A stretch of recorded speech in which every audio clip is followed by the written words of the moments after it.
Bonjour à tous, Namasté, c'est Nelly d'Énergie Soin Divin. Pour la vidéo du dimanche, eh bien aujourd'hui j'avais envie de vous parler des annales akashiques, de vos vies antérieures, de la mémoire justement karmique qui s'est amalgamée, qui s'est stockée au niveau de votre âme. Alors quand vous êtes dans les mondes de lumière, dans l'éther, puisque l'énergie au-delà du corps physique, eh bien c'est l'éther, eh bien votre âme, donc vous quelque part, vous vous rappelez de toutes vos vies intérieures, et c'est quelque chose pour vous de normal parce que l'âme est, je dirais, infinie, elle est multiconscience et elle est multidimensionnelle. Et quand on vient s'incarner sur Terre, eh bien là, on a l'oubli, on ne se rappelle pas de nos vies intérieures.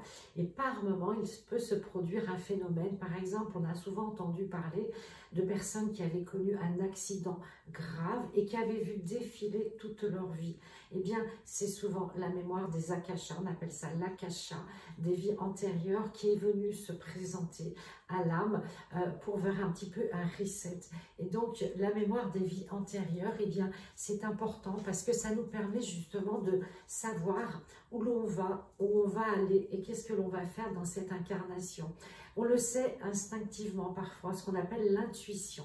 On a un sixième sens qui se met en éveil, c'est l'intuition qui se met à vous parler, c'est votre âme qui est votre propre guide intérieur, parce qu'on a tout à l'intérieur de nous. On va souvent chercher à l'extérieur, et c'est très bien d'aller chercher des informations, mais c'est souvent pour confirmer ce que l'on sait déjà intimement, intérieurement.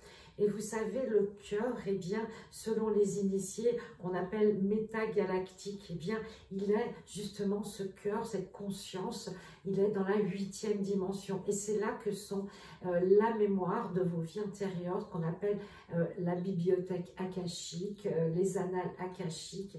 Eh bien, et après, on peut aller jusqu'à la 15e dimension, c'est-à-dire que plus on ouvre ces portes de conscience et plus on a accès à des informations. Alors on peut avoir accès à des informations pour notre propre vie, mais aussi pour celles d'autres personnes, comme moi c'est le cas quand je fais des soins akashiques, eh bien je vais justement aller chercher des informations par rapport aux mémoires karmiques de la personne, par rapport à ses blocages, à ses maladies, s'il y a une correspondance, s'il y a une source. En fait, on va aller chercher la racine, la source du problème que la personne vit actuellement.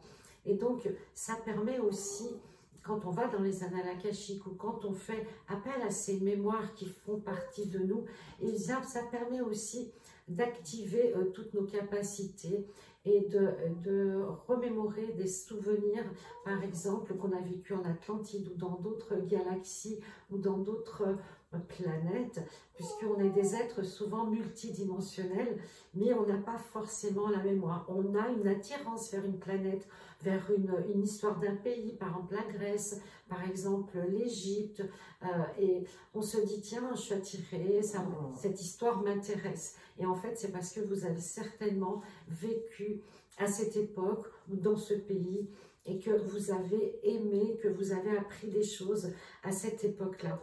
Et donc, on vient tous plus ou moins de planètes différentes. Il y a très peu de terriens basiques. Et tout ça, toutes ces mémoires d'annales akashiques, eh bien, on y va avec des guides, bien sûr, mais surtout avec l'archange Métatron, qui lui permet justement d'élever la conscience, d'ouvrir les canaux et de ne plus avoir de barrières, parce que souvent, il y a la peur qui se met dans ce processus, parce que ce n'est pas de l'hypnose, ce n'est pas une régression. On peut partir avec le corps astral, mais en général, on part avec le corps causal, qui est une des couches, des 7 couches de l'aura, pardon, c'est la 5e. Et donc, le corps causal, c'est la cause, justement, de ces mémoires, de ces vies antérieures, de ces blocages. Et là, on peut aller chercher des réponses. Et après, bien sûr, c'est à nous de faire le travail. Donc, on peut aussi, par là même, activer les brins d'ADN. Au départ, l'être humain avait 12 brins d'ADN. Et maintenant, la plupart en ont 2, voire 3, certains 4. Donc, on a perdu beaucoup de nos facultés, de nos capacités, en ayant ce voile de l'oubli et surtout en ayant pris comme direction l'ego, le pouvoir, le mental, en ayant privilégié eh bien l'esprit supérieur par rapport justement à notre chemin d'incarnation. On est trop dans la réflexion, on est trop dans l'ego, le choix, toujours la dualité, alors que l'esprit supérieur, l'esprit conscient, lui, réclame simplement à accomplir son chemin, sa mission pour être réalisée dans les plans de lumière et bien sûr aussi sur Terre. Voilà, j'espère que cette vidéo vous a plu. N'hésitez pas à liker, à partager et à vous abonner à ma chaîne si le contenu de mes vidéos vous plaise. À bientôt. Namasté.